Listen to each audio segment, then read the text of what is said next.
Friends, welcome back to my new video. तो friends, हम आज पढ़ने वाले हैं हमारी हिंदी पेडागोजी क्लास 3। ठीक है, 2 क्लास मैं आपको ऑलरेडी पढ़ा चुकी हूँ, आज ये हमारी तीसरी क्लास है। तो प्लीज आप हमारे चैनल पर जा करके सारी वीडियोस जो मैंने आपको पहले पढ़ा दी है, हिंदी पेडागोजी की 2 क्लासेस हो चुकी है, आप उसको अच्छे से देख सकते हैं। ठीक है, और आपको जो भी चीजें समझ में नहीं आई है तो आप वहां से आप रिविजन उसका कर सकते हैं। ठीक है, तो आज चलिए स्टार्ट करते हैं हमारी क्लास 3। क्लास 2 में मैंने आपको बताया था भाषा के बारे में बताया था, कौन कौन सी लैंग्वेज है आपकी।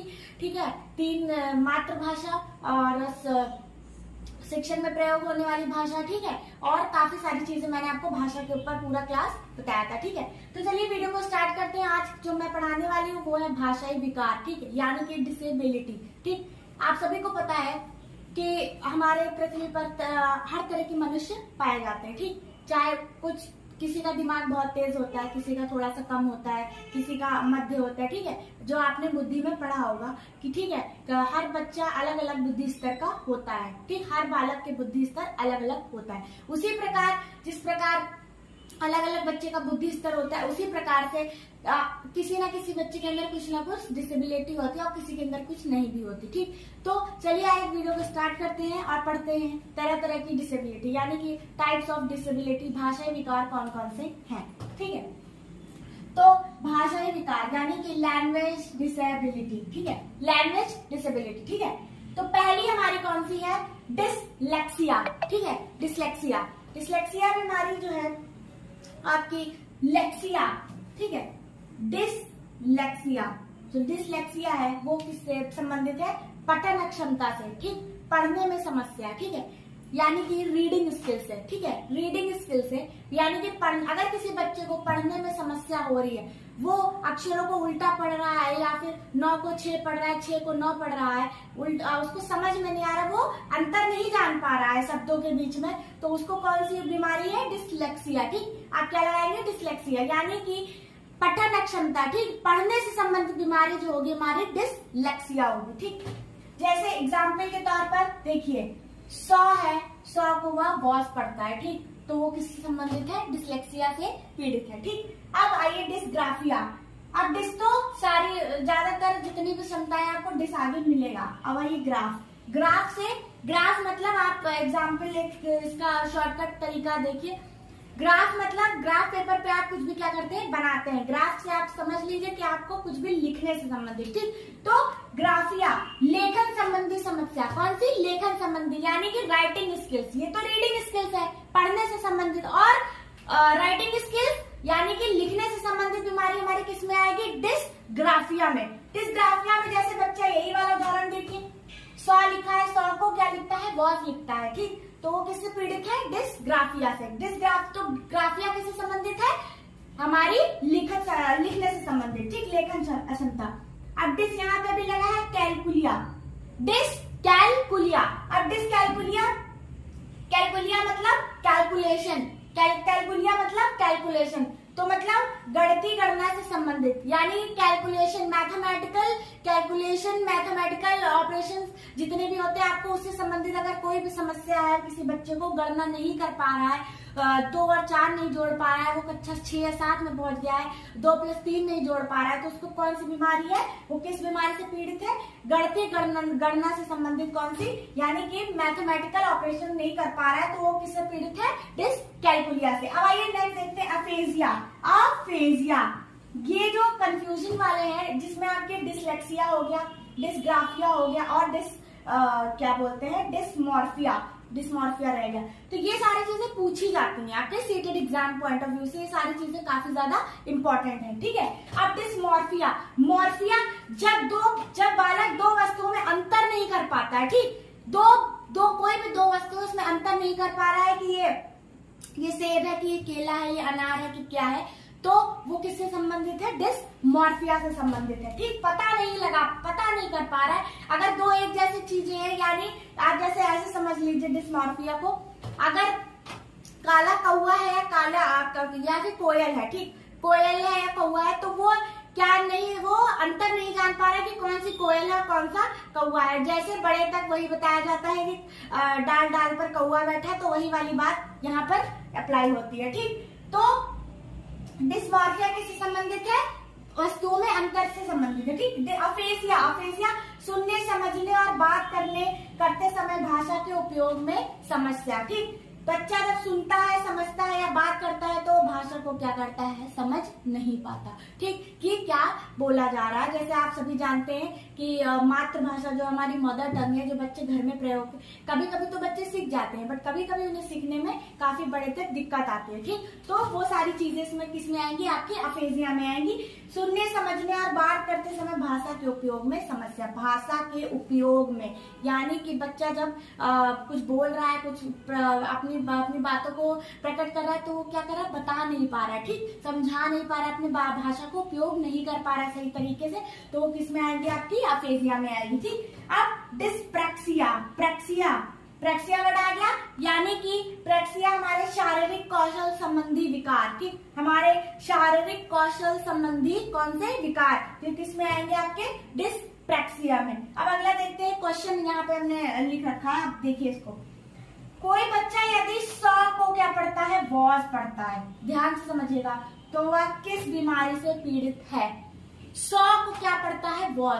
अब देखिए आप यहाँ पर क्या गलती करेंगे, 100 को बच्चा क्या करता है, वॉज पढ़ता है, ठीक। जल्दी जल्दी में एग्जाम में गलतियां ये हो जाती है, आपको तो ये लग रहा है कि मुझे आता है, ठीक, वर्ड उल्टे सीधे, बट आप लगा के क्या चले आएंगे, ये वाला ग्राफिया लगा के चले आएंगे।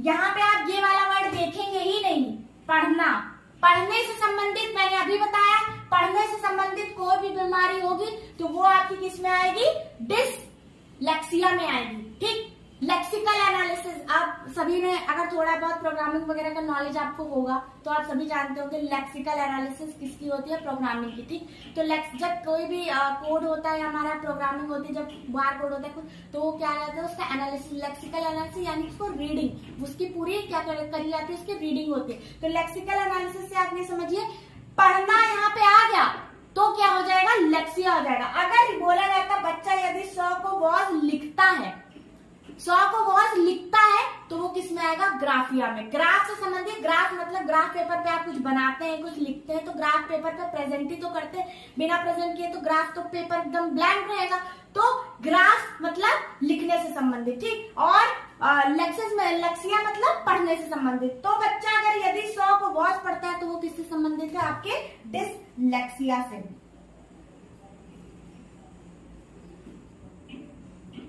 किससे संबंधित है, डिसलेक्सिया से।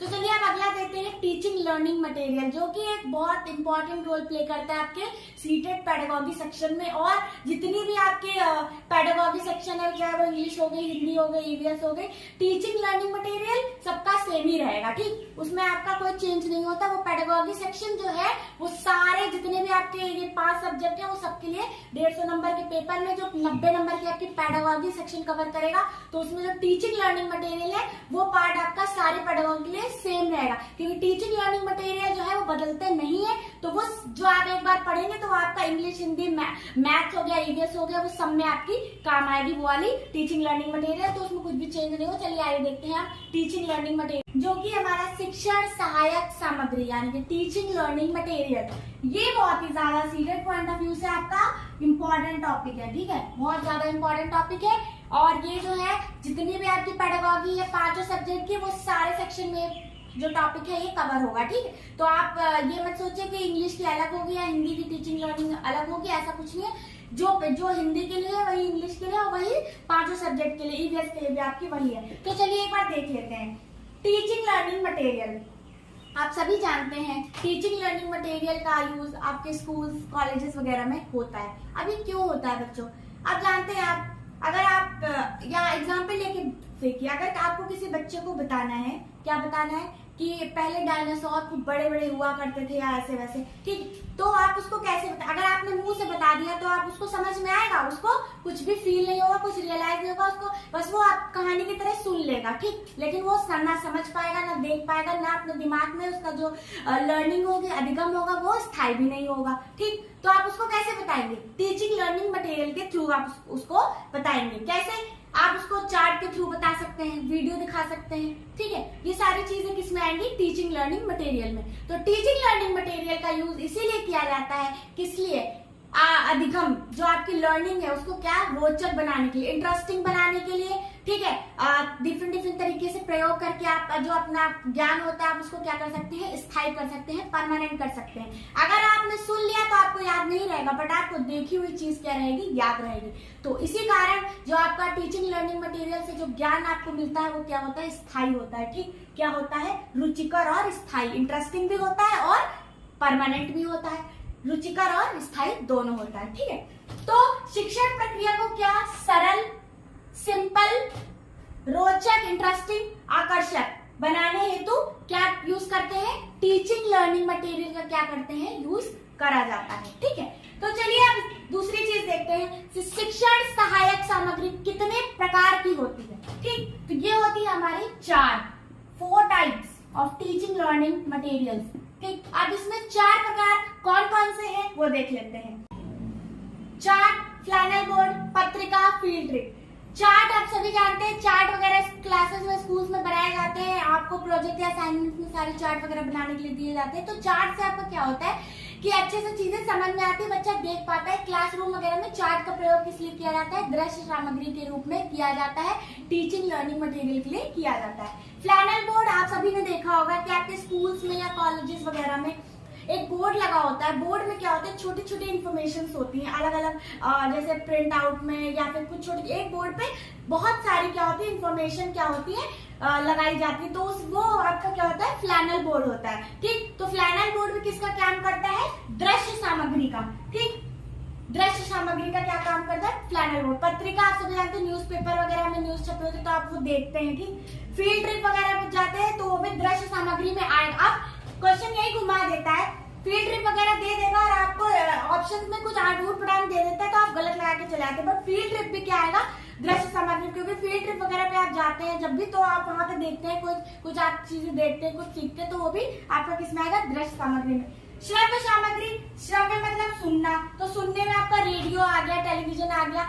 आप क्या करते हैं, सुनते हैं। रेडियो आप वगैरह जानते हैं, इन्फॉर्मेशन क्या, रेडियो वगैरह से क्या होता है, आप इन्फॉर्मेशन लेते हैं, सुनते हैं। रेडियो आपको क्या करता है, प्रचार करता है। ठीक, अब आते हैं दृश्य श्रव्य सामग्री, जो आप क्या कर सकते हैं, देख भी सकते हैं और सुन भी सकते हैं। तो उसमें आ गया आपकी टीवी। अब टीवी में क्या है, टीवी में आप देख भी सकते हैं और सुन भी सकते हैं, आपको सुनाई भी देता है और दिखाई भी देता है टीवी। तो टीवी आपकी श्रव्य दृश्य सामग्री में आएगी। कंप्यूटर में भी आप इंफॉर्मेशन काम भी करते हैं, देखते भी हैं और क्या करते हैं, आप गाने वगैरह भी बजा देते हैं और आवाज भी, वीडियो वगैरह प्ले करते हैं, तो दोनों का काम करते हैं। ठीक, नाटक आदि किसमें आता है, नाटक वगैरह, रोल प्ले वगैरह, जो आप जानते हैं स्कूल वगैरह में रोल प्ले होते हैं, या फिर आप देखिए दशहरा वगैरह, रामलीला वगैरह, तो उसमें क्या करते हैं, वो भी आपका किसमें आएगा, सुनने में भी आएगा और देखने में भी आएगा, तो वो श्रव्य दृश्य दोनों में आएगा।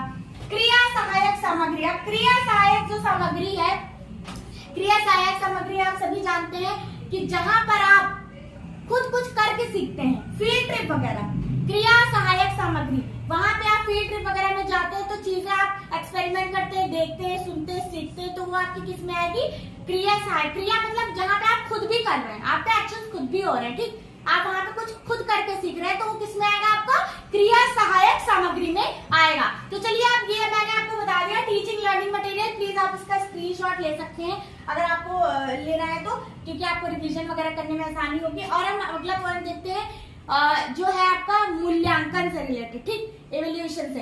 तो ये वाला जो पॉइंट है एवोल्यूशन और मूल्यांकन, ये बहुत ज्यादा इंपॉर्टेंट है। ठीक है, बहुत ही ज्यादा सारे पेडागॉजी सेक्शंस के लिए, और जो है आपका ये हर चीज में जो है पूछा जाता है, क्वेश्चन मूल्यांकन से आता ही आता है। ठीक, और इसमें बहुत ज्यादा कंफ्यूजन भी बच्चों को रहती है। तो चलिए आइए देखते हैं आपका इवैल्यूएशन वाला पार्ट, मूल्यांकन। ठीक, एवोल्यूशन एंड असेसमेंट, ये जो वर्ड है, बच्चे दोनों में क्या होते हैं, बहुत ज्यादा क्या रहते हैं, कंफ्यूज रहते हैं। ठीक, बहुत ही ज्यादा कंफ्यूजन इसलिए रहती है क्योंकि वो असेसमेंट मूल्यांकन और मूल्यांकन असेसमेंट में लगा के चले आते हैं, बट आपको ऐसा नहीं करना है। इवैल्यूएशन, मूल्यांकन निरंतर चलने वाली प्रक्रिया है जहां शिक्षक छात्र के ज्ञान व सीखने का क्या करता है, आकलन करता है। ठीक, निरंतर चलता है। ठीक, किसी कोई चैप्टर पढ़ा रहे हैं आप, या फिर आपने कोई यूनिट स्टार्ट करी, या फिर कोई पार्ट पढ़ाना स्टार्ट किया, जैसे ही वो पार्ट खत्म हुआ आपने क्या करा, एक टेस्ट ले लिया। ठीक, एक यूनिट टेस्ट ले लिया, एक यूनिट पढ़ाई आपने, उसका टेस्ट ले लिया, तो उससे क्या होगा, बच्चे का क्या होगा, निरंतर क्या होगा, मूल्यांकन प्रक्रिया चलती रहेगी। ठीक, तो बच्चा अगर कहीं भी कुछ गलती कर रहा है या कुछ कर रहा है तो आप उसका क्या कर पाएंगे, आकलन कर पाएंगे। ठीक, उसके बाद जब उसका क्वार्टरली होगा या एनुअल एग्जाम होगा तो उसके मार्क्स क्या रहेंगे, अच्छे रहेंगे, क्योंकि आपने पहले ही क्या करा, उसका लगातार आप उसका मूल्यांकन करते रहे, इवेल्युएशन क्या करते रहे, उसका इवेल्युएशन करते रहे। जब आप उसका इवेल्युएशन करते रहे तो जब फाइनल एग्जाम आएंगे तो उसके मार्क्स ऑलरेडी अच्छे हो जाएंगे, जहां वो गलती करेगा वो सुधर जाएगी। ठीक, तो ये निरंतर चलता रहता है। आप किसी सीमित अवधि या किसी चीज के बारे में जब आप पढ़ा लेते हैं तो उसके बाद क्या करते हैं, उसका टेस्ट लेते हैं। और मूल्यांकन और आकलन जो दोनों ही है, बच्चे की क्या क्षमता को जानने के लिए या क्षमता में सुधार के लिए क्या करा जाता है, ये दोनों टेस्ट, ये दोनों एवेल्युएशन और असेसमेंट किया जाता है। ठीक, अब आते हैं असेसमेंट यानी कि आकलन। आकलन में यह देखते हैं कि बच्चा कैसे सीख रहा है, समय समय पर क्या करते हैं, उसका फीडबैक लेते हैं। ठीक, कोई भी चीज पढ़ा रहे हैं आप, जैसे आप पढ़ाने के दौरान ही कोई आप पाठ पढ़ा रहे हैं, आप समझा रहे हैं, तो आप ये देखेंगे क्लास में किसी भी बच्चे को आपने ऐसे ऑल्टरनेट खड़ा कर दिया और उससे कुछ भी पूछ लिया, तो जब आपने किसी बच्चे से कुछ पूछा तो आप ये जान पाएंगे कि आप पढ़ा रहे हैं, बच्चा क्लास में कितना क्या है, अटेंटिव है। ठीक, बच्चा कितना जागरूक है, वो कितना सीख रहा है। तो आप इस तरह से क्या कर सकते हैं, लगातार थोड़ी थोड़ी देर पर क्या कर सकते हैं, पढ़ाने के दौरान उसका आकलन कर सकते हैं और उसको फीडबैक भी दे सकते हैं। ठीक, उसको क्या कर सकते हैं, फीडबैक दे सकते हैं, जिससे क्या हो, वो अगर सुधार करने वाला बच्चा होगा तो वो चीज को सुधार भी करेगा। ठीक, अब बच्चे एक मैं इंपॉर्टेंट लाइन लिख रही हूँ यहाँ पर, एक नोट बना करके, प्लीज आप इसे लिखिएगा और नोट भी करिएगा कि पहले मूल्यांकन आता है या आकलन। तो मैं आपको बताऊं, पहले क्या होता है आपका मूल्यांकन, फिर उसके बाद क्या आता है, आकलन। ठीक, तो ये आपकी हो गया क्या, मूल्यांकन और आकलन। अब आइए दूसरा देखते हैं, डायग्नोस्टिक और रेमेडियल टीचिंग। ठीक, निदानात्मक और उपचारात्मक शिक्षण बहुत ज्यादा पूछा जाता है, बहुत ही मजेदार टॉपिक है। निदानात्मक और उपचारात्मक शिक्षण। निदानात्मक,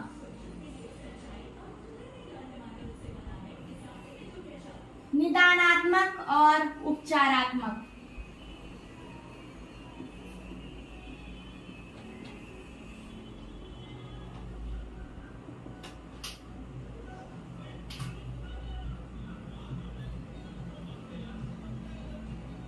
diagnostic and remedial teaching, diagnostic and remedial teaching. ठीक, अब निदानात्मक शिक्षण में क्या होता है। ठीक, पहले हम निदानात्मक देख लेते हैं, डायग्नोस्टिक टीचिंग क्या होती है। जब आप एग्जाम्पल के तौर पर समझिए, जब आप बीमार होते हैं या फिर बीमार होते हैं तो क्या करते हैं, किसी डॉक्टर के पास आप जाते हैं कि नहीं। आप डॉक्टर के पास जाएंगे तो वो क्या करेगा, आपको कहाँ भेजेगा, डायग्नोस्टिक भेजेगा। कहाँ भेजेगा, डायग्नोस्टिक सेंटर भेजेगा। किस लिए, आपकी जांच करवाने के लिए। बिना जांच कराए वो कुछ भी नहीं बता सकता कि आपको क्या बीमारी है क्या नहीं। ठीक, जब आप जांच उसको दिखाएंगे तो वो फिर क्या करेगा, उसका उपचार करेगा। ठीक, तो बच्चे हमेशा कंफ्यूज रहते हैं कि पहले निदानात्मक आता है या उपचारात्मक। तो पहले हमेशा निदानात्मक आएगा। पॉइंट टू बी नोटेड, यहाँ लिखिए आप, ये नोट करिए। पहले क्या आएगा, पहले आपकी आएगी डायग्नोस्टिक, देन आपका क्या आएगा, रेमेडियल। पहले तो आप उसका डायग्नोसिस कराएंगे ना, तब तो आप उसकी रेमेडी करेंगे। तो पहले क्या आएगा, डायग्नोस्टिक आएगा, देन रेमेडियल आएगा। ठीक, जब आपको पता ही नहीं होगा आपको बीमारी क्या है तो आप उसकी रेमेडी कैसे कराएंगे। उसी प्रकार इसको अप्लाई करिए कहाँ पे, अपने शिक्षण में। जब बच्चा किसी भी पाठ को पढ़ते समय या फिर किसी पर्टिकुलर आप किसी चीज ले लीजिए, किसी पाठ को या किसी लेसन को या किसी, जब पढ़ते समय किसी क्या करता है, कठिनाई का क्या करता है, सामना करता है। ठीक, तो शिक्षक क्या करता है, उसकी कमियों को क्या करता है, पता करता है। ठीक, पता करना ही क्या कहलाता है, आपका निदानात्मक कहलाता है। और जब उसका कमियों का पता वो कर लेगा, देन वो क्या जाएगा, उसका उपचार करेगा। क्या करेगा, उसका उपचार करेगा। तो निदानात्मक और उपचारात्मक जो शिक्षण है, ठीक, ये जो शिक्षण है ये आपका बहुत ज्यादा क्या है, इम्पोर्टेंट है। तो मैं यहाँ लिख देती हूँ जिससे आपको पढ़ने में आसानी रहे। ठीक, चलिए लिखिए यहाँ पे, जब बच्चा जब बच्चा पढ़ते या लिखते समय कठिनाई का क्या करता है, सामना करता है, कठिनाई का क्या करेगा, सामना करेगा, तो शिक्षक क्या करेगा, उसको दूर करेगा, उसकी कठिनाई को क्या करेगा, समझेगा, तब क्या करेगा, उसका शिक्षक क्या करेगा, उसका उपचार करेगा। शिक्षक क्या करेगा, उसका उपचार करेगा, किसका, बच्चे की कठिनाई का, बच्चे की क्या करेगा, कठिनाई का क्या करेगा, उपचार करेगा। ठीक, कठिनाई का क्या करेगा, उपचार करेगा। तो आपकी पहले क्या आएगी, डायग्नोस्टिक, देन उसकी रेमेडी, यानी कि डायग्नोस्टिक टीचिंग पहले आएगी, देन उसकी रेमेडियल टीचिंग आएगी। जैसे आप बीमार होते हैं, एग्जाम्पल ऐसे ले लीजिएगा, जैसे आप बीमार होते हैं तो डॉक्टर के पास जाएंगे तो डॉक्टर क्या करेगा, आपको कुछ जांचें लिख देगा, तो आप कहाँ जाएंगे, डायग्नोस्टिक सेंटर जाएंगे। जब आपकी डायग्नोस्टिक पूरी हो जाएगी, रिपोर्ट्स आ जाएंगी, देन डॉक्टर क्या करेगा, उसका उपचार करेगा, तब वो आपको रेमेडी बताएगा, ना कि हवा में बताएगा। अब हवा में बताने वाले जो डॉक्टर होते हैं उनकी बात अलग है। ठीक, तो आप ऐसे समझ लीजिए, डायग्नोस्टिक टीचिंग देन रेमेडियल। तो पहले क्या आएगा, पहले आपका क्या आएगा, डायग्नोस्टिक, देन आपका क्या आएगा, रेमेडियल। बच्चा हमेशा कभी ना कभी किसी ना किसी चीज में क्या करता है, हर बच्चे एक जैसे नहीं होते। मैंने अभी आपको बताया लर्निंग डिसेबिलिटी के बारे में, भाषाई विकार के बारे में, हर बच्चा एक जैसा क्या होता है, नहीं होता है। तो जब हर बच्चा एक जैसा नहीं होगा तो कुछ ना कुछ उसको कठिनाई तो होगी ही होगी। तो कठिनाई होगी तो क्या होगा, जब कठिनाई महसूस करेगा तो टीचर क्या करेगा, उसकी समस्या को जानेगा, पहले उसका निदान ढूंढेगा, देन उसका क्या करेगा, उपचार करेगा। ठीक, कि उसको कठिनाई है क्या, वो किस चीज में उसको दिक्कत है, उसको मैथ्स में दिक्कत है, उसको जोड़ने में दिक्कत है, कि घटाने में दिक्कत है, कि दिक्कत किस चीज में। अभी आप कहते हैं मैथ्स में दिक्कत है, मैथ्स में तो बहुत तरह की दिक्कत होती है, कभी कोई गणना नहीं कर पाता, कोई मल्टीप्लिकेशन नहीं कर पाता, कोई माइनस नहीं कर पाता, कोई प्लस नहीं कर। तो जब आप उसको जानेंगे, निदान करेंगे, तो जब उसको उसकी कठिनाई को जानेंगे, देन उसकी क्या करेंगे, आप रेमेडी करेंगे। तो डायग्नोस्टिक और रेमेडी टीचिंग मैंने आपको बता दी कि क्या है। आप एग्जाम्पल के तौर पर अगर लेंगे, उदाहरण इसका देखेंगे तो आप कभी नहीं भूलेंगे। चलिए अब आइए देखते हैं शिक्षण कौशल, जो कि आपका एक पॉइंट रह रहा है, ये भी देख लेते हैं। आपकी हिंदी पेडागोजी कंप्लीट। शिक्षण कौशल जो है ये भी बहुत ज्यादा आपका इंपॉर्टेंट है। शिक्षण कौशल हमारे 4 प्रकार के होते हैं। ठीक, 4 प्रकार के शिक्षण कौशल हैं। पहला है सुनना, बोलना, पढ़ना और लिखना। ठीक, सुनना, बोलना, पढ़ना और लिखना, ये क्या है, हमारे 4 प्रकार के शिक्षण कौशल है। आपके सीटेड एग्जाम में हमेशा पूछता है कि कितने प्रकार के आपके कौशल हैं, तो आप बताएंगे सुनना, बोलना, पढ़ना और लिखना। अगर आपको याद नहीं हो रहा तो मैं इसकी ट्रिक बता देती हूँ। ठीक, वो आपको हमेशा याद रहेगी। सु, बो, पा और ली, सुनना, बोलना, पढ़ना और लिखना। ठीक, सुनना, बोलना, पढ़ना और लिखना, ये इसकी क्या है, इसकी ट्रिक है। ठीक, सुनना और पढ़ना, सुनना और पढ़ना, पहले आप सुनेंगे और उसको पढ़ेंगे तो वो क्या होगा, आपका गद्यात्मक। ठीक, गद्यात्मक मतलब आप उसमें कुछ भी एक्टिविटी कर रहे हैं। और बोलना और लिखना आपके किस में आएगा, अभिव्यक्ति। आप बोल रहे हैं और लिख रहे हैं, प्रेजेंट कर रहे हैं, या बोल रहे हैं, प्रेजेंट कर रहे हैं, तो आपकी किस में आएगी, अभिव्यक्तात्मक कौशल में आएगा। ठीक, अब आप बात कर लेते हैं हम एक और टॉपिक की, जो है मल्टीलिंग्विज्म। मल्टीलिंग्विज्म, बहुभाषिता। ठीक, बहुभाषिता क्या है, जो आपका एनसीएफ 2005 है, एनसीएफ 2005 जो है वो किस पर बल देता है, बहुभाषिता पर क्या देता है, बल देता है। बहुभाषिता पर बल इसलिए देता है क्योंकि आप जानते हैं कि स्कूल वगैरह में बच्चे क्या होते हैं, अलग अलग भाषा, अलग अलग रीजन से, अलग अलग स्टेट से भी होते हैं। तो बहुभाषिता पर बल देना सिर्फ एक ही कारण है, क्या, आपकी मदर टंग को क्या करना है, बढ़ावा देना, मातृभाषा को आपको बढ़ावा देना है बहुभाषिता में। ठीक है, ये सारी चीजें हैं। अब आते हैं अगले पे, जो कि हमारा टेक्स्ट बुक किताब। ठीक, टेक्स्ट बुक कैसी होनी चाहिए, जो टेक्स्ट बुक पे आता है क्वेश्चन, हमेशा आता है पेडागोजी में कि टेक्स्ट बुक कैसी होनी चाहिए। तो टेक्स्ट बुक आपकी कैसी होनी चाहिए, रंग बिरंगी होनी चाहिए। क्या होनी चाहिए? रंग बिरंगी होनी चाहिए। क्यों होनी चाहिए रंग बिरंगी? जिससे बुक जो है पढ़ने में इंटरेस्टिंग लगे और अधिगम को क्या बनाया जा सके? इंटरेस्टिंग और रुचिकर रोचक बनाया जा सके। ठीक, और क्या हो? बच्चे की सुविधा अनुसार होनी चाहिए। क्या होनी चाहिए? सुविधा अनुसार होनी चाहिए। ठीक, ये नहीं कि सेकंड क्लास की बुक में आपने 5th क्लास का छाप दिया। ठीक, सेकंड क्लास का बच्चा 4th क्लास का छाप दिया, 5th क्लास का छाप दिया, तो बच्चा कहीं पढ़ पाएगा उसको या समझ पाएगा? नहीं। तो इसलिए क्या सुविधा अनुसार होनी चाहिए। ठीक, अधिगम क्या होना चाहिए उसमें? अधिगम या प्रेजेंटेशन क्या होनी चाहिए? रुचिकर होनी चाहिए, रोचक होनी चाहिए। ठीक, तो ये आपके टेक्स्ट बुक से रिलेटेड कुछ बातें थी जो मैंने आपको बताई। और फ्रेंड्स, वीडियो को यहीं पर एंड करते हैं। आज आपका जो हिंदी पेडागॉजी वो सेक्शन कंप्लीट हो चुका है। मैं मिलती हूँ आपसे नेक्स्ट वीडियो में एक दूसरे टॉपिक के साथ, जो कि आपको नेक्स्ट वीडियो में मिलने वाला है। ठीक है फ्रेंड्स, अगर आप हमारे चैनल पर नए हैं तो प्लीज हमारे चैनल को लाइक, शेयर और सब्सक्राइब जरूर करिएगा। तो फ्रेंड्स, मिलते हैं हम नेक्स्ट टॉपिक में, सीटेट के नेक्स्ट टॉपिक के साथ। तब तक के लिए थैंक यू।